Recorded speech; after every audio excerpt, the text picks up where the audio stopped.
ஐந்தாக உடைகிறதா அதிமுக, பின்னணியில் பாஜகவா, என்ன நடக்கிறது அப்படிங்கிறத பற்றி பார்க்க போகிறோம். அதிமுக ஐந்தாக உடைந்தால் அதனுடைய பின்னணியில் அதிமுகவோடு கூட்டணி வைத்திருக்கக்கூடிய பாஜக தான் காரணமா அப்படிங்கிற கேள்வி கூட ஏன் எழுது, அதனுடைய முழு தகவல் என்னங்கிறத பற்றி தான் பார்க்க போகிறோம். தேர்தல் நெருங்க ஒவ்வொரு கட்சியும் நிலைப்பாடு, அப்புறம் கூட்டணி குறித்த கணக்கு அப்படிங்கிறதுலாம் ஒரு பெரிய எதிர்பார்ப்பை ஏற்படுத்திக்கிட்டு இருக்கு. அதிலையும் தமிழகத்தை அதிக முறை ஆண்ட கட்சியும் தற்போதைய பிரதான எதிர்கட்சியுமான அதிமுகவின் தற்போதைய நிலை அப்படிங்கிறது உச்சக்கட்ட குழப்பத்தில் இருக்குது அப்படிங்கிறத காண்பிக்குது. ஆனால் தமிழகத்தில் கடந்த 50 ஆண்டுகளுக்கு மேலாக திமுக அல்லது அதிமுக என்கிற ஒரு மைண்ட் செட் மக்கள் மத்தியில் ரொம்ப ஆழமாக இருக்கிறத, தலைமுறை கடந்தும் அந்த மைண்ட் செட்டு மாற மாட்டேங்கிறது அப்படிங்கிறது தான் பாஜகவுக்கு பெரிய சவாலாக இருக்குது. ஒன்று திமுக இல்லை அதிமுக தான் அப்படிங்கிற மக்களுடைய மைண்ட் செட்டாக இருக்குது. அந்த நிலையை மாற்றணும் அப்படின்னா ஒன்று திமுக இல்லை அதிமுக இந்த கட்சிகளுக்கு வரக்கூடிய வாக்குகளை சிதறடிக்கணும், இல்லைனா பலமிக்க ஒரு கட்சியில் ஏதேனும் ஒரு கட்சி உடைக்கணும். அப்படி செய்யும் பட்சத்தில் தான் அது போட்டியின் களத்தையே மாற்ற வாய்ப்பு இருக்கிறது. ஒன்று ஒரு பிரபலமான நபர் கமலஹாசன் வந்தார், அதுவும் எடுபடலை. இப்போ விஜய் வந்திருக்காரு, இப்போ விஜய் வந்ததுனால வாக்கு சிதறும். அந்த மாதிரி ஒரு யுக்தியை கையாளணும். அப்படி இல்லைனா திமுக இல்லை அதிமுக ஏதாவது ஒரு கட்சி மீது சவாரி செய்தோ இல்லை ஏதோ சூழ்ச்சி பண்ணியோ அந்த கட்சியை உடைக்கும் போது தமிழகத்தினுடைய அரசியல் போக்கு களமே மாறும். அந்த அடிப்படையில் இப்போது குறிவைக்கப்பட்டிருக்கூடிய கட்சி தான் அதிமுக அப்படின்னும் குறிவைத்தது பாஜக அப்படின்னும் அரசியல் விமர்சகர்களால் சொல்லப்படக்கூடிய ஒரு கருத்தாக இருக்கு. அதனுடைய வெளிப்பாடு தான் 2026 மட்டுமில்லை, அடுத்து வரக்கூடிய நாடாளுமன்ற தேர்தலில் கூட எப்போதும் பாஜகவோட கூட்டணி இல்லை அப்படின்னு சொல்லி வந்த அதிமுகவை அடுத்த சில மாதங்களிலேயே எந்த ஒரு கஷ்டமும் இல்லாமல் ரொம்ப ஈஸியாக கூட்டணிக்கு அடிபணி வைத்தது, கூட்டணியை அமைக்க வைத்தது பாஜக. அதிமுக பாஜக கூட்டணி அப்படிங்கிறது அமைஞ்சது. இந்த கூட்டணி உறுதி பண்ணுறதுல இருந்து தமிழகத்தில் கூட்டணி ஆட்சி அப்படின்ற பேச்சு தொடர்ந்து குழப்பத்தை பாஜக ஏற்படுத்தி வருவதை காண்பிக்கிறது. கூட்டணி உறுதி பண்ணாங்களே, அதுலேருந்து தமிழகத்தில் கூட்டணி ஆட்சி தான் அப்படிங்கிறது பாஜக சொல்லிட்டு வராங்க. மெகா கூட்டணி அமைப்பு அப்படின்னு எடப்பாடி பழனிசாமி சொன்ன நிலையில் இப்போ வரைக்கும் கூட்டணி அமைக்க முடியாமல் தடுமாறுகிறது அதிமுக.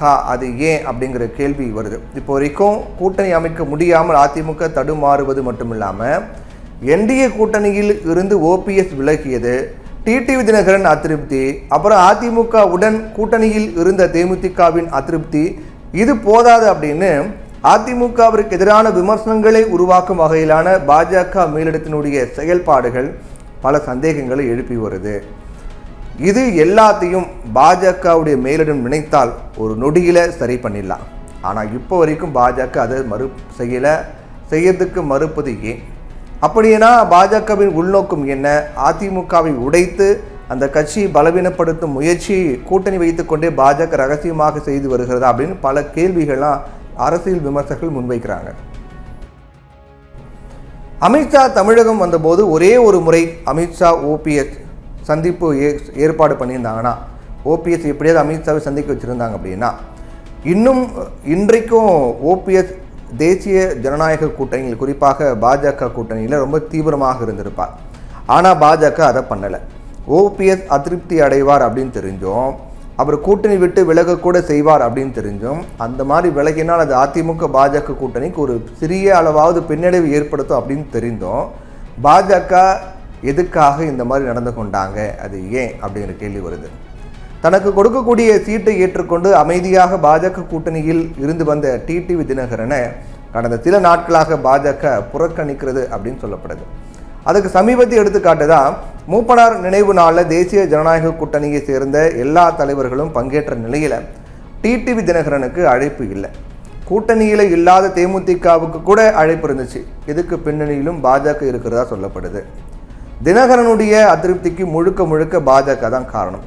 ஒருவேளை தினகரன் பாஜக உடனான கூட்டணியை விட்டு வெளியேறினால் அது அதிமுக பாஜக கூட்டணிக்கு ஒரு சிறிய அளவாவது பின்னடைவை ஏற்படுத்தும் அப்படின்னு தெரிந்தும் பாஜக இந்த மாதிரி நடந்து கொண்டது ஏன் அப்படிங்கிற கேள்வி வருது.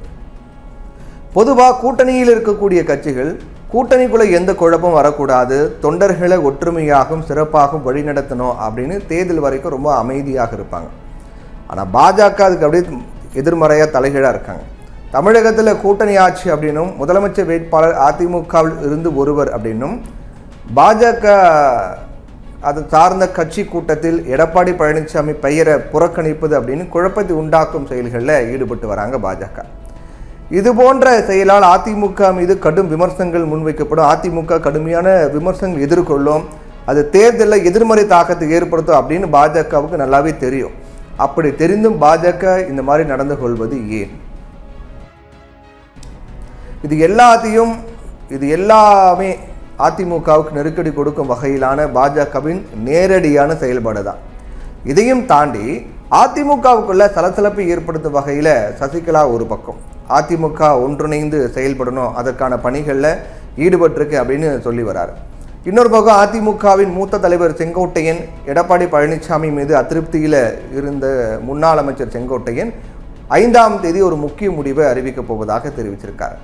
ஏற்கனவே அத்திக்கடவு அவிநாசி திட்ட கூட்டமைப்பு மற்றும் விவசாயிகள் அதிமுக பொதுச் செயலாளர் எடப்பாடி பழனிசாமிக்கு நடத்திய பாராட்டு விழாவில் ஜெயலலிதா எம்ஜிஆர் படங்கள்லாம் இடம்பெறலை அப்படின்னு முன்னாள் அமைச்சர் செங்கோட்டையன் சொல்லியிருந்தார். கோபிச்செட்டிப்பாளையம் வழியாக எடப்பாடி பழனிசாமி மேற்கொண்ட தமிழகத்தை மீட்போம் சுற்றுப்பயணத்தில் பங்கேற்க செங்கோட்டையனுக்கு அழைப்பு விடுக்கப்படலை அப்படின்னு சொல்லப்படுது. இதனால் அந்த பேரணியில் செங்கோட்டையனும் கலந்துக்கல. இதையடுத்து கோபிச்செட்டிப்பாளையத்தில் இருக்கக்கூடிய இல்லத்தில் செங்கோட்டையன் தன்னுடைய ஆதரவாளரை சந்தித்து ஆலோசனை நடத்தினார். அதிமுக பாஜக கூட்டணி அமைவதற்கு முன்பாக செங்கோட்டையனை சுற்றியே சர்ச்சைகள்லாம் அடுத்தடுத்து வெடித்தது. நம்ம எல்லாமே அதை பார்த்துருந்தோம். அடிக்கடி டெல்லி பயணம் போனார். பாஜக மூத்த தலைவர்கள் மத்திய அமைச்சர்களை சந்தித்து பேசினார். ஆனால் கூட்டணி அமைந்த பிறகு பாஜக அதிமுக கூட்டணி அமைந்த பிறகு செங்கோட்டையன் கொஞ்சம் அமைதியாக இருந்தார். இப்படி அதிமுகவில் ஏற்பட்டக்கூடிய சலசலப்புகளையும் பாஜக நினைச்சாங்கன்னா ஒரு நொடியில் தீர்த்து வைக்க முடியும். ஏன் கட்சிக்குள்ளே ஏற்படக்கூடிய பிரச்சனையை பாஜக எப்படி தீர்த்து வைக்க முடியும் அப்படின்னு எல்லாரும் கேள்வி வரலாம். ஏன்னா ஏற்கனவே ஓபிஎஸ் ஒரு முறை பிரதமர் மோடி கேட்டுக்கொண்டதால் நான் அமைதியாக எடப்பாடி பழனிசாமியோடு இணைந்தேன் அப்படின்லாம் சொல்லியிருந்தார். அப்படின்னா அதிமுக உள் விவகாரத்தில் பாஜக தலையீடு இருக்குது அப்படிங்கிறதா நமக்கு அதில் தெரிய வருது. சசிகலா, டிடி தினகரன், ஓபிஎஸ், செங்கோட்டையன் அப்படின்னு அதிமுகவின் வாக்குகள் இப்போது சிதறி இருக்கிறது. எடப்பாடி பழனிசாமியை பொறுத்த வரைக்கும் தான் தலைமையேற்று தொடர் தோல்வியை சந்தித்து வரக்கூடிய நிலையில் 2026 சட்டமன்ற தேர்தலில் எப்படியாவது வெற்றி பெறணும் அப்படிங்கிற ஒரு நெருக்கடியில் இருக்கார். எடப்பாடி பழனிசாமியினுடைய நெருக்கடியை தங்களுக்கு சாதகமாக பயன்படுத்தி கொண்டு கூட்டணி வைத்திருக்கக்கூடிய பாஜக தமிழகத்தில் என்டிஏ கூட்டணியை வெற்றி பெற்றால் கூட்டணி ஆட்சி அமைத்து அரசாங்கத்தில் பங்கெடுக்க வேண்டும் அப்படிங்கிற முடிவில் உறுதியாக இருக்காங்க. ஒருவேளை அதிமுக தோல்வி அடைந்தாங்க அப்படின்னா அது இன்னும் கட்சியை பலவீனப்படுத்தும். பலர் அதிமுக விட்டு வெளியேற வாய்ப்பு இருக்குது. அப்படி நடக்கும் பட்சத்தில் அதையும் தங்களுக்கு சாதகமாக பயன்படுத்தி கொண்டு அதிமுகவை பலவீனப்படுத்தி பாஜக வலுப்பெற முயற்சிக்கும் அப்படின்னு அரசியல் விமர்சகர்கள் சொல்கிறாங்க. இருந்தாலும் எடப்பாடி ஏதாவது சிக்கல் கொடுத்தார் அப்படின்னா செங்கோட்டையனை முதலமைச்சர் வேட்பாளராக முன்னிறுத்த பாஜக மேலிடம் ஒரு திட்டம் வகுத்திருப்பதாக கூட சொல்லப்படுது. ஏன்னா அதற்காக தான் அதிமுகவை சேர்ந்த ஒருவர் முதலமைச்சர் வேட்பாளராக முன்னிறுத்தப்படுவார் அப்படின்னு அமித்ஷா சமீபத்தில் பேசியிருந்தார் அப்படிங்கிறதும் குறிப்பிடத்தக்கது.